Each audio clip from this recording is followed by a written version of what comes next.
Hello guys, അപ്പം നമ്മളിന്ന് രാവിലെ തന്നെ ഒരു ചെടി കുഴിച്ചിടാൻ പോവുകയാണ്. അതിലുള്ള മണ്ണൊക്കെ ഒന്ന് സെറ്റാക്കുകയാണ്. വീട്ടിൽ കുറച്ച് ചെടികളൊക്കെ ഉണ്ട്. അപ്പോൾ അതിനകത്ത് നിന്ന് ഏത് ചെടി വേണം എന്നുള്ളത് സെലക്ട് ചെയ്യായിരുന്നു. ഇന്നത്തെ ദിവസത്തിനൊരു പ്രത്യേകതയുണ്ട്. ഇന്ന് കെന്നുവിൻ്റെ ഫസ്റ്റ് ഡേ ഇൻ നഴ്സറിയാണ്. അത് അംഗൻവാടിയിൽ അവളെ ചേർത്തുന്ന ഫസ്റ്റ് ഡേ ആണ്. അപ്പോൾ നമ്മൾ ഗിഫ്റ്റായിട്ട് അംഗൻവാടിക്ക് ഒരു ചെടി കൊടുക്കാമെന്ന് കരുതി. നോർമലി നമ്മൾ മിഠായിയൊക്കെയാണ് കൊടുക്കാറുള്ളത് ഫസ്റ്റ് ഡേ. അപ്പോൾ അവളുടെ അംഗൻവാടിയിലെ ടീച്ചർ സജസ്റ്റ് ചെയ്തതാണ് ഒരു ചെടി കൊടുക്കാമെന്നുള്ളത്. അപ്പോൾ അതാവുമ്പോൾ എനിക്കൊരു വെറൈറ്റി ആയിട്ട് തോന്നി. അപ്പോൾ അതിന് വേണ്ടിയിട്ടുള്ളൊരു പ്രിപ്പറേഷനിലാണ്. അങ്ങനെ ഫൈനലി ഈ ചെടി നമ്മൾ സെലക്ട് ചെയ്തു. ഇത് എടുക്കാമെന്ന് കരുതി. ഈ ചെടിക്ക് മെയിൻ്റനൻസ് കുറവാണ്, അതുകൊണ്ട് ഈ ചെടി സെലക്ട് ചെയ്തു. അങ്ങനെ നമ്മൾ ചെടിയൊക്കെ കുഴിച്ചിട്ട് അതൊക്കെ റെഡിയായി. കെന്നത് അവിടെ മാറ്റി റെഡി ആയിട്ടൊക്കെ ഉണ്ട്. അംഗൻവാടിക്ക് പോവാം എന്ന് പറഞ്ഞിട്ടുണ്ട്, പക്ഷേ അവൾ വലിയ ഇൻട്രസ്റ്റഡ് ഒന്നും അല്ലായിരുന്നു. പിന്നെ ജസ്റ്റ് അവിടെ പോയിട്ട് നമുക്ക് ചെടി ഒരു വീട്ടിൽ കൊടുക്കുക, അംഗൻവാടിക്ക് കൊടുക്കുക പറഞ്ഞപ്പോൾ അവൾ റെഡി ആയിട്ട് ഇറങ്ങിയതാണ്. ആൾ ബിസ്മിയൊക്കെ ചൊല്ലിയിട്ട് വീട്ടിൽ നിന്ന് ഇറങ്ങി.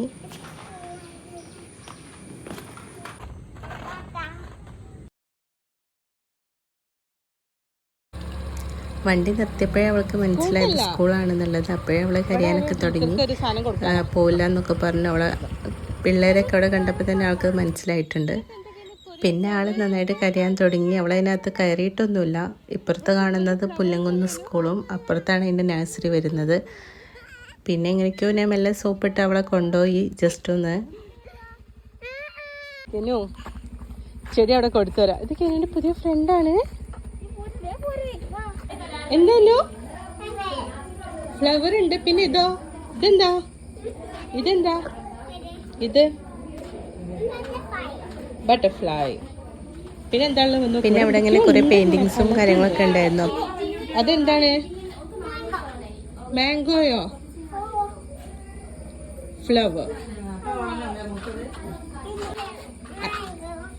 അത് ആപ്പിൾ. ഓക്കെ. അറിവിൻ്റെയും കളിയുടെയും ചിരിയുടെയൊക്കെ ലോകത്തിലേക്കുള്ള അവളുടെ പുതിയ കാൽവെപ്പുകൾ എനിക്ക് ശരിക്കും അഭിമാനവും സന്തോഷമൊക്കെ തോന്നിയ നിമിഷമായിരുന്നു.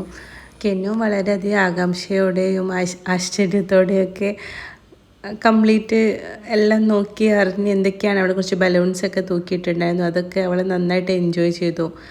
അവൾ എല്ലാവരും നോക്കുന്നുണ്ട്, പുതിയ എന്തൊക്കെയാണ് അവിടെ സംഭവിക്കുന്നതെന്നുള്ള രൂപത്തിലായിരുന്നു കെന്നുൻ്റെ ഒരു റിയാക്ഷൻ. കെന്നു ജസ്റ്റ് ബാഗിൽ നിന്ന് ബുക്കൊക്കെ എടുത്ത് ജസ്റ്റ് ഒരു കളറിങ് ഒക്കെ ചെയ്യാൻ തുടങ്ങിയിട്ടുണ്ട്. പിന്നെ ഇന്ന് വേറൊരു വിശേഷം കൂടിയുണ്ട്. ഇവിടെയുള്ള കൊച്ചു സുന്ദരീൻ്റെ ബർത്ത്ഡേ ആണെന്ന്. ഇനി മോർണിംഗിൽ പ്രാർത്ഥനയ്ക്കുള്ള ടൈമാണ്.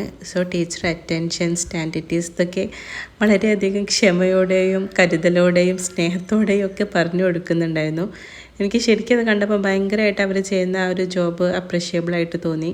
അതായത് ഇത്രയും ചെറിയ കുട്ടികളെയൊക്കെ കാര്യങ്ങളൊക്കെ പറഞ്ഞ് മനസ്സിലാക്കുന്നതിലൊക്കെ കണ്ടപ്പോൾ വളരെയധികം സന്തോഷം തോന്നി. ഞാനും ആ പണ്ടത്തെ അംഗൻവാടി ഡേയ്സൊക്കെ ആലോചിച്ചിട്ട് ശരിക്കും ഒരു നൊസ്റ്റാൾജിക് ഫീൽ വന്നു. പിന്നീട് 2 കൈയും കൂപ്പി പ്രാർത്ഥന ചൊല്ലാൻ വേണ്ടി തുടങ്ങി.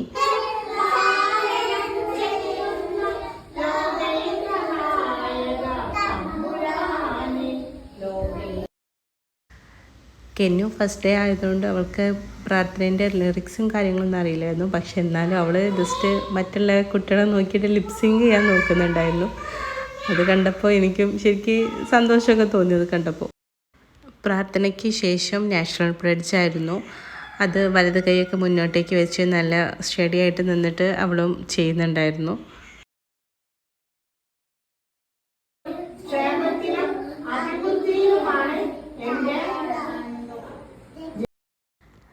പ്രതിജ്ഞയ്ക്ക് ശേഷം കെന്നുവിൻ്റെ ചെടി അംഗൻവാടിക്ക് വേണ്ടിയിട്ട് സമർപ്പിച്ചു. ടീച്ചറുടെ അടുത്തും ഹെൽപ്പറുടെ അടുത്തുമായിട്ട് നമ്മൾ കൊടുത്തു. ആ കാണുന്ന ഗിഫ്റ്റ്സൊക്കെ ഒരു ബർത്ത്ഡേ ഉണ്ടെന്ന് പറഞ്ഞില്ലായിരുന്നു, ആൾ കൊണ്ടുവന്ന ഗിഫ്റ്റ്സാണ് അവർക്ക് എല്ലാവർക്കും കൊടുക്കാൻ വേണ്ടിയിട്ട് പിള്ളേർക്ക്. പിന്നെ കെന്നു കുറച്ച് സ്വീറ്റ്സൊക്കെ കൊണ്ടുവന്നിരുന്നു.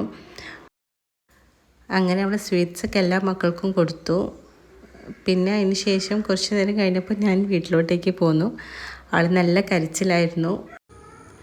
വീട്ടിലെത്തിയതിന് ശേഷം കെന്നു അവളുടെ ഗിഫ്റ്റൊക്കെ അൺബോക്സ് ചെയ്യുന്നതാണ് കാണുന്നത്. ശരിക്കും നമ്മളെ മക്കളുടെ ഫസ്റ്റ് ടൈം സ്കൂള് ഒരു വല്ലാത്തൊരു ഫീലിംഗ് തന്നെയാണ്. അത്രയും കാലം നമ്മളെ കൈപ്പിടിച്ച് നമ്മളെ കൂടെ മാത്രം നിന്നിരുന്ന മക്കളെ പെട്ടെന്നൊരു സുപ്രഭാതത്തിൽ പുതിയൊരു എടുത്തു വെക്കുന്ന അവരുടെ കാൽവെപ്പ് ശരിക്കും സന്തോഷവും ആനന്ദവും കണ്ണീരും എല്ലാം ഒരു മൊമെൻ്റ് തന്നെയാണത്. കളർ പെൻസിലും ബുക്കും കിട്ടി ഗിഫ്റ്റ്. എന്നിട്ട് എന്താ കഴിച്ചത്? തന്നെ? ആര് തന്നു ബിരിയാണി?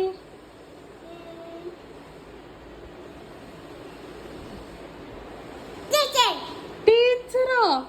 തന്നെ? നീ കഴിയുമ്പോ നാളെ സ്കൂളിൽ പോകൂലേ? എങ്ങനെ ഇരിക്കണം?